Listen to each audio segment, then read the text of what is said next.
Hey guys, so this is your second part of your cube network question. Now we'll be finding out resistance across AD in this case, right? We have already solved the resistance across AB part. Now we'll be finding out resistance between A and D, right?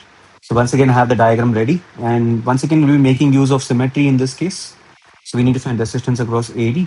So we'll be making use of symmetry and trying to redraw the circuit diagram, right? So let me once again label potentials. Let's say that this point has E potential. Let's say this point has zero potential, right? Okay, now let me assume that this point has V1 potential. Now this is located with respect to the edge of the input and with respect to the phase diagonal of the output, right?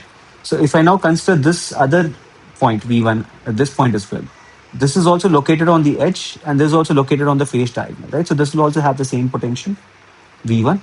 And now looking at the other edge connected to E, which is this one. So this is also located on the edge with respect to input and on the phase diagonal with respect to output, right? So all these 3 points are symmetrical. So this will have a potential V1 as well, right?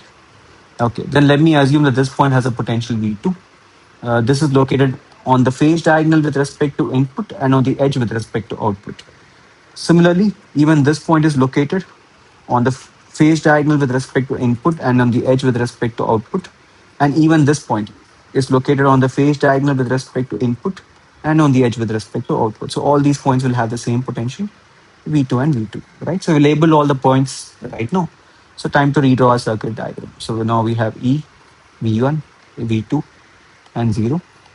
Between E and V1, we have three resistors. So three resistors between E and V1.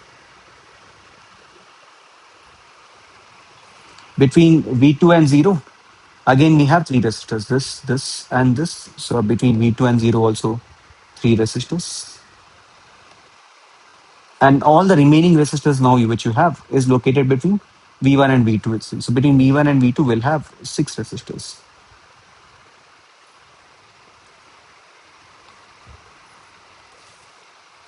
Right, so now this becomes an easy question to solve. Things are obviously in series and parallel.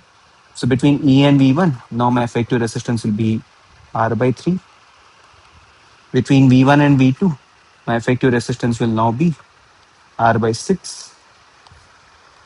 And between V2 and 0, the effective resistance right now will also be equal to R by 3, right?